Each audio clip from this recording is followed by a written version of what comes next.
إنا نحن نزلنا الذكر وإنا له لحافظون. السلام علیکم ورحمۃ اللہ وبرکاتہ. حاضرین مجلس، تعریف اللہ کے لیے ہے، بڑائی پاکی اللہ کے لیے ہے. درود و سلام عبداللہ کے بیٹے فاطمہ کے باپ جناب محمد صلی اللہ علیہ وسلم پر، جنہوں نے ہم کو تمام مشقتیں اٹھا کر اور بہتر سے بہتر تعلیم ہم تک پہنچائی. تعلیم سے مراد اللہ کا پورا دین اللہ کے بندوں تک پہنچایا. قصداً مجھے اس بات پر زور دیا گیا ہے کہ مجھے عنوان جو دیا ہے کہ مسجد کے فضائل، مسجد کا مقام، مسجد کا ادب کیا ہے، جو عنوان مجھے دیا ہے اس پر میں مختصر سی گفتگو کروں. میرے بھائی، مسجدیں جو ہیں، مسجد اللہ کا گھر ہے، مسجد واجب الاحترام ہے، مسجد ہماری آپ کی عبادت گاہ ہے، اور مسجد میں آنے سے، مسجد میں رہنے سے ایمان تازہ رہتا ہے. پیارے آقا محمد الرسول اللہ صلی اللہ علیہ وسلم نے فرمایا کہ مسجد جنت کے باغیچوں میں سے ایک باغیچہ ہے. لوگوں کے سوال اس بات پر ہے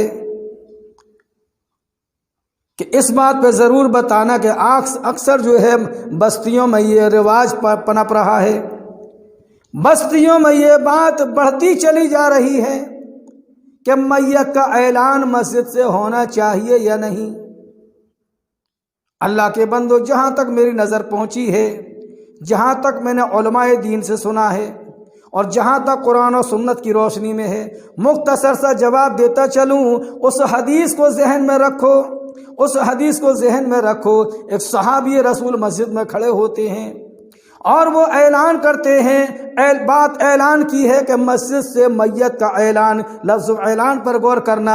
یہاں ساتھی کھڑا ہے اور اس کی میت کا اعلان ہے، فلاں ساتھی کا انتقال ہو گیا ہے، فلاں جگہ اس کا سپرد خاک کیا جائے گا، فلاں وقت نماز جنازہ ہوگی. تمہاری میت کا اعلان ہے اور وہ صحابی کی طرف نظر ڈالو. میرے دوست اور بزرگوں، صحابی کہتے ہیں، او لوگوں، میری اونٹنی گم ہو گئی ہے، میری اونٹنی کھو گئی ہے. مسجد میں کھڑے ہو کے اعلان کر رہے ہیں. اگر کسی لوگوں کو معلوم پڑ جائے، پتہ چل جائے، مجھے اطلاع کرنا ضرور. اس کا بھی اعلان ہے، اس کا اونٹنی کا ہے، آپ کی میت کا ہے. اللہ کے نبی علیہ السلام کے کانوں میں آواز مبارک پہنچتی ہے، اس صحابی رسول کی، آپ کی زبان سے نکلتا ہے، لا رد اللہ علیک، اللہ تجھے وہ چیز نہ لوٹائے. نبی کے الفاظ پہ غور کرنا. بڑے پیار سے کہہ سکتے تھے اپنے اعلان کو، اللہ کے بندے باہر کر، لیکن آپ کی زبان سے ناراضگی کا اظہار، بد دعائی کلمات ہیں، اللہ تجھے وہ چیز نہ لوٹائے. معنی کیا بنا حدیث کا؟ حدیث کا منشا یہی ہے، تجھے وہ چیز نہ ملے. کیا جی، کیا تجھے مسجد ہی رہ گئی تھی اعلان کرنے کے لیے؟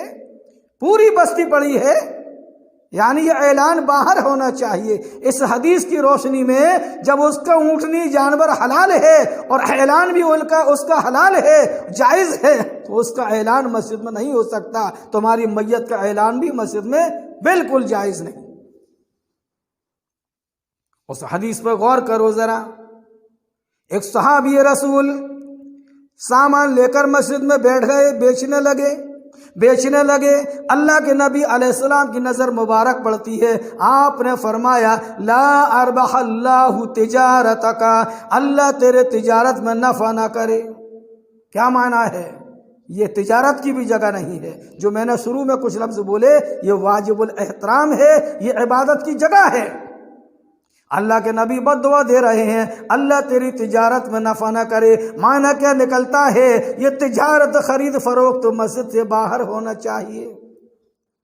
ابھی پوچھو علماء دین سے مسئلہ پوچھو، کیا کہ کوئی مولوی مسجد میں اپنا کھوکا رکھ کر بیٹھ جائے اور نمازیوں سے کہے کہ تم لوگ اپنی گرہستی کا سامان آٹا دال چینی مجھ سے لے لیا کرو، میرے 2-4 ہزار مہینے میں سیدھے ہو جائیں گے۔ جی ہاں، تو کیا فتویٰ ہے اس کے لیے؟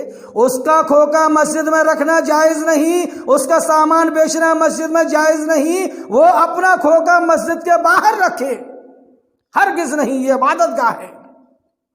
دلیل پروردگار عالم فرماتا ہے وَأَنَّ الْمَسَاجِدَ لِلَّهِ فَلَا تَدْعُوا مَعَ اللَّهِ أَحَدًا۔ رب کائنات فرماتا ہے کہ مسجدیں صرف اللہ کے لیے ہیں، صرف اللہ کے لیے ہیں، اللہ کے ساتھ دوسروں کو نہ پکارا جائے۔ اگر تمہاری میت کا اعلان ہوگا، کل اس کی اونٹنی کا اعلان ہو رہا تھا، آقا نے منع فرمایا، اور ابھی ایک آدمی آ جائے میری بکری کا اعلان ہے، دوسرا آ جائے میری بچی گم ہو گئی ہے، میرے بھائیوں پھر تم لوٹ آؤ گے ہماری بکری مل گئی ہے، لہٰذا جو ہے یہ مسجد کھیل تماشا نہیں ہے۔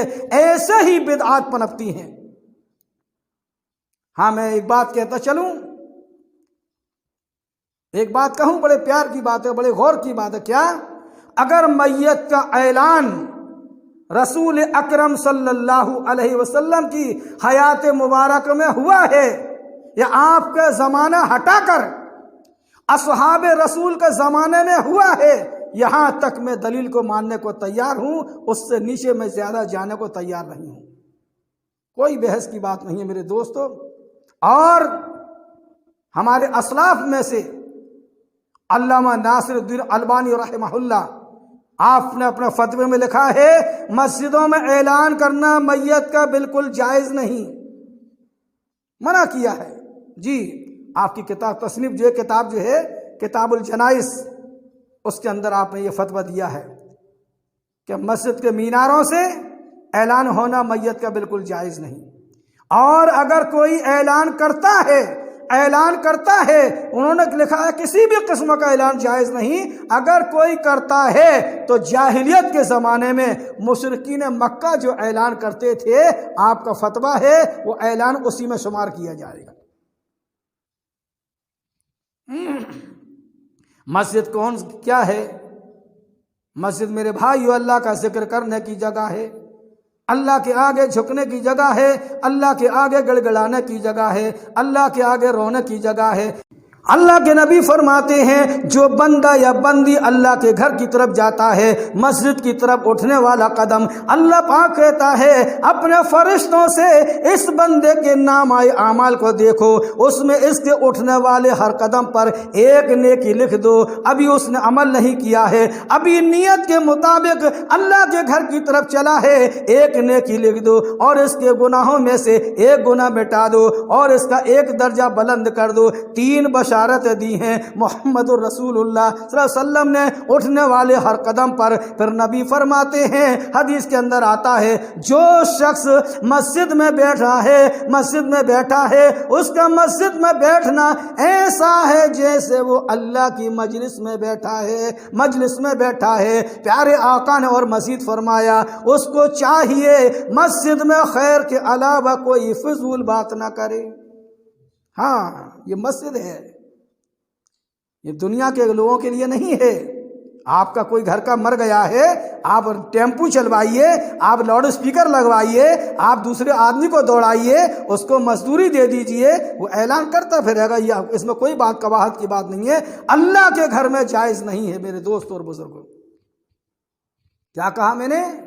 کہ وہ مسجد میں بیٹھنے والا ایسا ہے جیسے اللہ کی مجلس میں بیٹھا ہے، اور اس کو خیر کے بعد دوسری بات نہیں کرنا چاہیے، یعنی بیٹھا بیٹھا اللہ کو یاد کرتا رہے۔ کیوں؟ فضول بات نہیں کرنا چاہیے، اس چیز کو یاد کرو، اس نصیحت کو یاد کرو۔ خلیفۃ المسلمین ہے، حضرت عمر کا زمانہ ہے، آپ دیکھ رہے ہیں مسجد کے اندر کچھ لوگ باتیں کر رہے ہیں، ان کی آواز تھوڑی تیز ہے، آپ نے جو ہے صحابی رسول کہتے ہیں مجھے کنکری ماری، امیر المومنین نے اور میں نے آپ کی طرف پلٹ کر دیکھا، کہا کہ کیا حکم ہے؟ کہا کہ یہ جو لوگ باتیں کر رہے ہیں ان کو میرے پاس بلا کر لاؤ۔ بلا کر لایا گیا۔ ممکن ہے کہ وہ صحابی ہوں گے، اور صحابی نہیں ہیں تو تابعی تو وہ ہیں ہی ہیں، آتے ہیں اور پوچھتے ہیں خلیفۃ المسلمین آپ لوگ کہاں کے ہو؟ ایک روایت میں آتا ہے طائف کے تھے وہ لوگ، ایک روایت میں آتا ہے یمن کے تھے وہ لوگ، یعنی تھے باہر کے لوگ، پردیسی۔ آپ نے فرمایا کہاں کے ہو تم لوگ؟ کہا کہ تم اجنبی ہو دیکھنے میں۔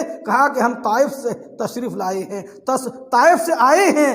آپ نے فرمایا کہ تم اللہ کے گھر میں اپنی آوازیں بلند کر رہے ہو، اگر تم مدینہ کے رہنے والے ہوتے تو میں تمہیں سزا دیتا اسلامی قانون کے مطابق، یعنی اللہ کے گھر میں تم اپنی آوازیں بلند کر رہے ہو۔ جب مسجد کا احترام اتنا ہے کہ اس میں زور سے بات کرنا بھی ہماری آپ کی جائز نہیں، یہ اعلان تو پھر دور کی بات ہے میرے دوست اور بزرگوں، ہمیں ان چیزوں پر دھیان رکھنا چاہیے۔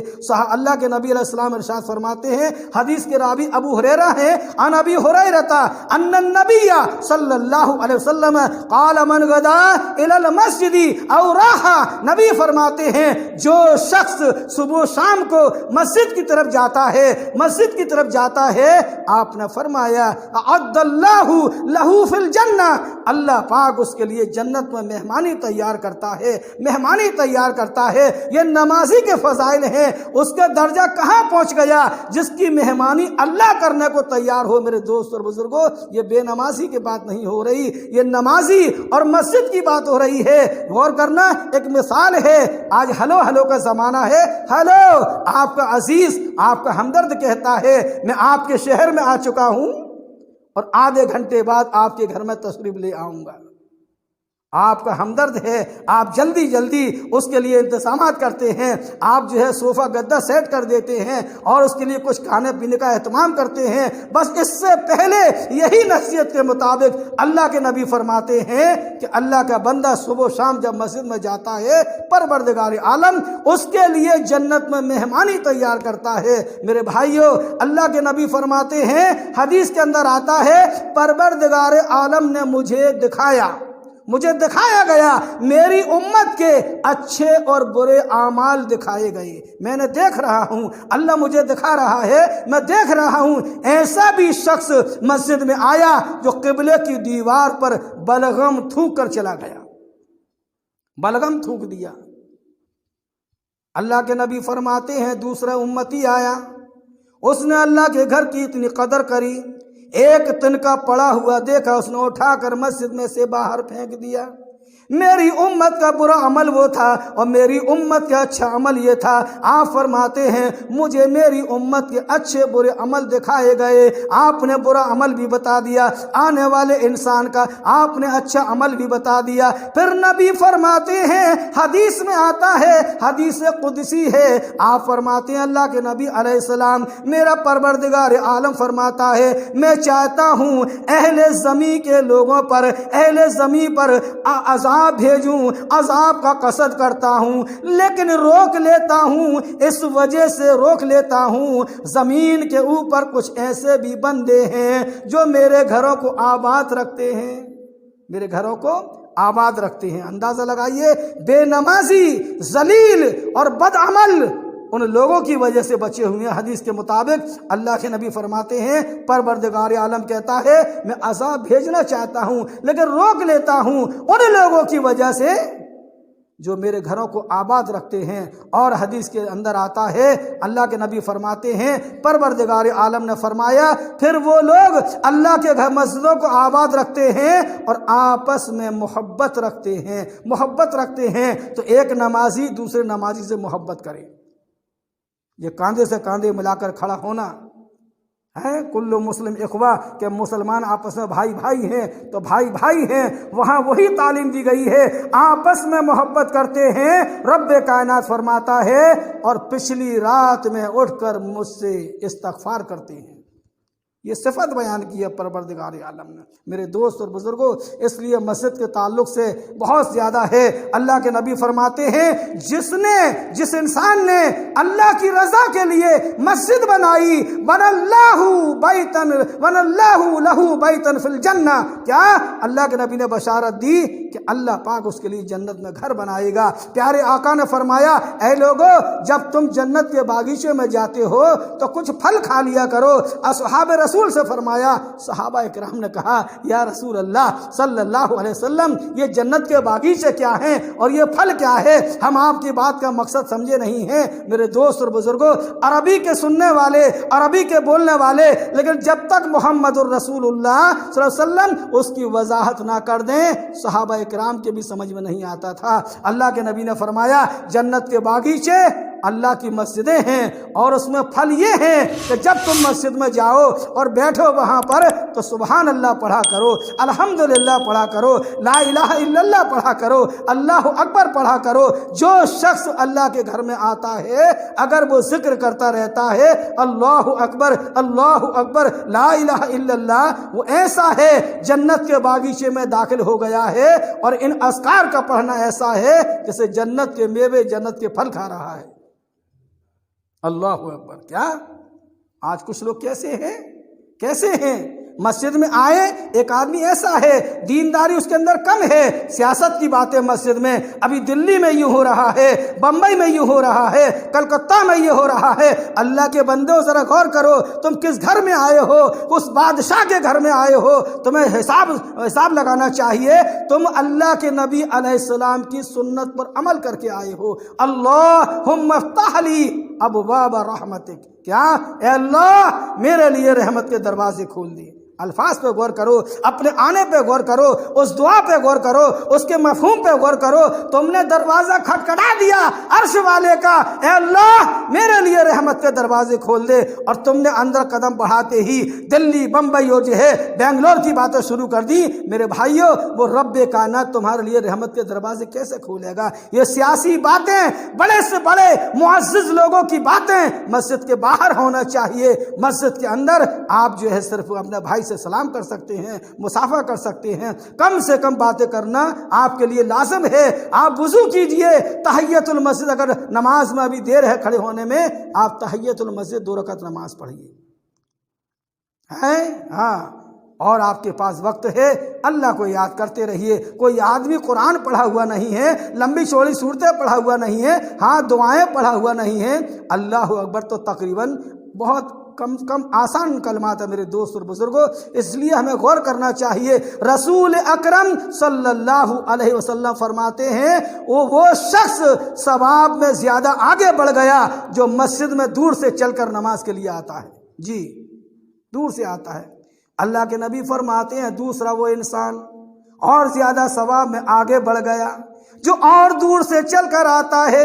نبی فرماتے ہیں، تیسرا انسان وہ بھی ثواب میں اور زیادہ بڑھ گیا، ینتظر الصلاۃ، جو جماعت کے انتظار میں نماز کے لیے بیٹھا ہے، وہ ثواب میں اور زیادہ بڑھ گیا۔ آقا فرماتے ہیں محمد الرسول اللہ صلی اللہ علیہ وسلم، وہ انسان بھی ثواب میں آگے بڑھ گیا۔ وقت ہونے پر رات کو اکیلا نماز پڑھ کر سو جاتا ہے۔ میرے دوست اور بزرگوں، نماز چھوڑنے پر وعید آئی ہے، نماز چھوڑنے پر تمہاری گرفت ہے۔ اللہ کے بندو، ہمیں جو ہے وقت پر نماز پڑھنا چاہیے۔ ہاں، اس لیے جو ہے رسول اکرم صلی اللہ علیہ وسلم فرماتے ہیں، جب تم دیکھو کوئی شخص مسجد کی خبرگیری کرتا ہے، مسجد کی خبرگیری کرتا ہے، مسجد میں جھاڑ پوچھ کرتا ہے، مسجد کا کام کرتا ہے، تو آقا نے کیا فرمایا؟ فَاشْهَدُوا لَهُ بِالْإِيمَانِ، پھر تم لوگ اس کے لیے ایمان کی گواہی دو کہ ہاں یہ آدمی ایمان والا ہے۔ یہ ایمان کی علامت بتائی ہے، اللہ کے گھر سے شوق رکھنے والا، اللہ کے گھر سے دلچسپی رکھنے والا۔ اس حدیث کو تو دیکھو، اللہ کے نبی علیہ السلام فرماتے ہیں، کہا کہ اے میرے اصحاب، وہ خاتون مجھے نظر نہیں آ رہی جو مسجد نبوی کی جھاڑو لگاتی تھی، رنگ میں کالی تھی۔ اصحاب رسول اللہ کیا کہا؟ آقا اس کا انتقال ہو گیا، اس لیے نظر نہیں آ رہی۔ کہا کہ پھر تم نے مجھے نہیں بتایا؟ کہا کہ پیغمبر اسلام رات کا حصہ تھا، ہم نے اس کا کفن دفن کر دیا، آپ کو اس لیے نہیں بتایا، ہم نے آپ کو تکلیف دینا مناسب نہیں سمجھا، یہ ہماری سوچ تھی۔ آقا نے کیا فرمایا؟ تو پھر مجھے چل کر اس کی قبر بتاؤ۔ ایک حدیث ہے، اس میں اتنی گہرائیاں ہیں، اس میں اتنی جو ہے نقائط ہیں، کیا نبی اکرم جو ہیں ان لوگوں کے لیے نصیحت ہے جو بحث کرتے ہیں ہوٹلوں پر، بازاروں پر، دکانوں میں، مکانوں میں، کیا کہ اللہ کے نبی علیہ السلام غیب سے واقف تھے، غیب جانتے تھے۔ پیغمبر اسلام صحابہ کی مدد لے رہے ہیں، صحابہ سے پوچھ رہے ہیں وہ عورت کہاں ہے، آپ کو پتہ نہیں ہے۔ جب عورت کی خبر دے دی گئی تو پھر آپ نے پوچھا مجھے کیوں نہیں بتایا، اس کی بھی صحابہ نے وضاحت بتا دی۔ پھر آپ نے پوچھا قبر کہاں ہے، مجھے چل کر قبر بتاؤ۔ آپ کو قبر بتائی گئی، آپ نے اس کا جنازہ وہاں پڑھا۔ میرے دوست اور بزرگوں، اس لیے نبی نے فرمایا جو شخص مسجد کی خبر گیری کرتا ہے، مسجد کی دیکھ بھال کرتا ہے، مسجد کی دیکھ ریکھ کرتا ہے، آپ نے فرمایا فَأَشْهَدُوا لَهُ بِالْإِيمَانِ کہ تم پھر اس کے ایمان کی گواہی کی شہادت دو۔ میرے دوست اور بزرگوں، اس لیے ہمیں دیکھنا ہے، نبی نے فرمایا، حدیث میں آتا ہے، آپ نے فرمایا میرے لیے ساری زمین مسجد بنا دی گئی ہے۔ ابو سعید خدری رضی اللہ تعالیٰ عنہ فرماتے ہیں قال رسول اللہ صلی اللہ علیہ وسلم الارض کلها مسجدا، میرے لیے ساری زمین مسجد ہے۔ ساری زمین مسجد، کسی نبی کو یہ بشارت نہیں ملی، کسی نبی کو یہ تحفہ نہیں ملا۔ آپ آخری پیغمبر ہیں، آخری شریعت ہے، آپ کو اتنی بڑی چھوٹ مل گئی، جہاں بھی نماز کا وقت ہو جائے اے میرے امتی اپنا چادر بچھا، اپنا کپڑا بچھا، جس زمین کا تجھے یقین ہو کہ یہ زمین تقریباً پاک ہے وہاں پر اپنے جو ہے نماز کا اہتمام کر لے۔ اگر پانی میسر نہ ہو تو سفر میں نکلا ہے مٹی کا ڈھیلا بھی ساتھ میں رکھ لے، مٹی پہ جو ہے تیمم کر کے نماز پڑھ لے۔ میرے بھائیو، اللہ کے بندو، اس بات پر غور کرو، کتنا بھی بوڑھا ہو جائے، کتنا بھی ضعیف ہو جائے، میرے بھائیو اللہ پاک نے جو ہے اس کے لیے رخصت نہیں رکھی ہے کہ وہ نماز کو چھوڑ سکتا ہے۔ جب تک دماغ ہوش میں ہے اس کو نماز پڑھنا لازم ہے۔ بہرحال میں بتائیے رہا ہوں، مسجدوں کے اندر لوگوں کا آج کل دستور ہے کیا؟ نماز پڑھ لی، گھیرا حلقہ لگا کر بیٹھ گئی۔ غور کرنا مسئلے پہ، دنیا کی باتیں کرنے والوں، حلقہ بنا کر بیٹھنے والوں، تمہاری نیکیاں برباد ہو جاتی ہیں۔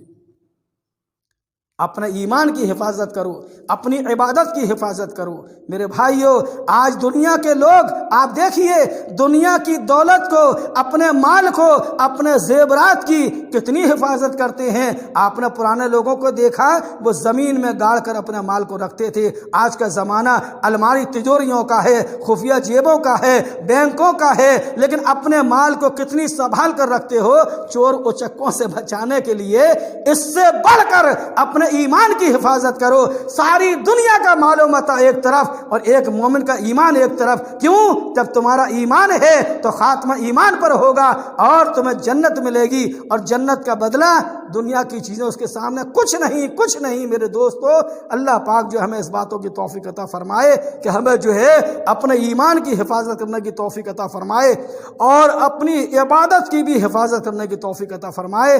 بہرحال میں اپنی بات کو یہاں سے ختم کرتا ہوں۔ باتیں تو بہت ہیں، کیونکہ مساجد کا عنوان بہت بڑا ہے، کیونکہ ابھی آیت موجود ہے یا بنی آدم خذوا زینتکم عند کل مسجد وکلوا واشربوا ولا تسرفوا انہ لا یحب المسرفین۔ قرآن بھرا پڑا ہے، احادیث مبارکہ بھری پڑی ہیں۔ مسجد کا احترام ضروری ہے۔ مسجد میں کوئی خاص بات ہے اس کو اتنی آہستہ کرو، غور کرنا کسی کی عبادت میں خلل نہ ہو۔ نبی کی حدیث کے مطابق جب لوگ نفل پڑھ رہے ہوں، فرض نماز ہو رہی ہو، ایک آدمی جب نفل پڑھ رہے ہیں، اللہ کے بندے 2 4 6 لوگ، ابھی جماعت کھڑی ہونے والی ہے، مسئلے پہ غور کرنا، تو ایک آدمی جو ہے زور سے قرآن کی تلاوت بھی نہیں کر سکتا۔ قرآن کا پڑھنا عبادت ہے، لیکن ان کی نماز میں خلل ہوگا، وہ ان کی نماز میں خلل ہوگا۔ کون سی سورت پڑھ رہا ہے، کون سی آیت پڑھ رہا ہے، اس کا ذہن منتشر ہوگا۔ اگر لوگ نماز پڑھ رہے ہیں تو ان کو چاہیے اپنے قرآن کی تلاوت آہستہ کریں، بات تو بہت دور ہے، اس لیے مسجدوں کا احترام کرنا ضروری ہے۔ بہرحال جو ہے آپ کی میت کا معاملہ ہو، آپ کی اور دیگر معاملات ہوں، آپ اپنا براہ کرم اعلان کو مسجد کے باہر ہی رکھیے۔ پروردگار عالم کہنے سننے سے زیادہ عمل کی توفیق عطا فرمائے۔ اللہ ہم سب کے گناہ معاف فرمائے، اللہ ہم سب کو نیکیاں سمیٹنے کی توفیق عطا فرمائے، اور موت دے تو اسلام پڑھ دے۔ مسئلے پہ غور کرنا، اگر کوئی آدمی اگر خانہ کعبہ کے اندر دیواروں سے چمٹ جائے، لپٹا رہے، بیٹھا رہے، تو یہ سب لوگ سمجھتے ہیں وہاں موت آ جائے تو بڑی کامیابی کی موت ہوگی۔ نہیں نہیں میرے بھائی، موت کامیابی کی نہیں ہے۔ مکہ میں موت آنا کامیابی کی علامت نہیں ہے، وہ بھی اللہ کا گھر ہے۔ اگر مدینہ میں موت آنا یہ کامیابی کی علامت نہیں ہے۔ ابھی تمہاری سوچ بھول ہے۔ کتنے لوگ جاتے ہیں دوسرے ممالک کے جن کے عقائد میں خرابی ہے، وہ چمٹنا چاہتے ہیں، جالیوں سے روزے مبارک سے گھسنا چاہتے ہیں، لیکن نہیں میرے بھائی، اس میں کچھ نہیں ہے، بلکہ یہ ہے تم دعائیں یہ کرو، اے میرے مولا جب موت دینا تو اسلام پر دینا۔ موت تو کامیابی کی وہ ہے میرے بھائیوں۔ مکہ مدینہ میں موت آنا کامیابی نہیں ہے۔ قرآن بھول گئے؟ قرآن نے کیا کہا؟ یا ایھا الذین آمنوا اتقوا اللہ حق تقاتی۔ اللہ پاک فرماتا ہے اے ایمان والو اللہ سے ڈرو، ایسا ڈرو جیسا تم کو ڈرنے کا حق ہے۔ اور کیا کہا؟ ولا تموتن الا وانتم مسلمون، مگر تم جان مت دینا مگر مسلمان ہو کر، اسلام پہ مرنا۔ تو کامیابی یہ ہے، جب ایک صحابی نے پوچھا اللہ کے پیغمبر علیہ السلام اچھی موت کون سی ہے؟ آپ نے کیا فرمایا؟ فرمایا اچھی موت وہ ہے جب اللہ کے بندے کا انتقال ہو اور اس وقت اس کی زبان پر اللہ کا ذکر ہو، اس وقت اللہ کا ذکر ہو، اس کی زبان اللہ کو یاد کر رہی ہو، اچھی موت یہ ہے۔ لیکن ہماری سوچیں کیا ہے؟ فلاں آدمی وہاں مرا ہے، وہاں مرا ہے۔ پروردگار عالم، میرا عنوان جو ہے کہیں اور چلا جائے گا، مسجد کے فضائل پر ہی تھا۔ پروردگار عالم ہم سب کو متحد رہنے کی توفیق عطا فرمائے، اللہ کے گھروں کو آباد کرنے کی توفیق عطا فرمائے۔ آباد سے مراد یہی ہے مسجد کی دیکھ ریکھ کرنا، اس میں سب سے صف اول نمبر 1 کام یہ ہے مسجدوں میں نماز پڑھنا، مسجدوں میں نماز پڑھنا۔ پروردگار عالم ہم کو جماعت کے ساتھ نماز پڑھنے کی توفیق عطا فرمائے۔ اللہ ہم سب کے گناہ معاف فرمائے، ہمارے کاروبار میں اللہ ترقی عطا فرمائے۔ ہمارا حاجت روا مشکل کشا اللہ ہی ہے، دوسرا نہیں ہے۔ اے اللہ ہم تیری عبادت کرتے ہیں اور تجھ ہی سے تو مدد مانگتے ہیں، دوسرا نہیں ہے، نہیں ہے۔ وآخر دعوانا الحمدللہ رب العالمین، آمین۔ السلام علیکم۔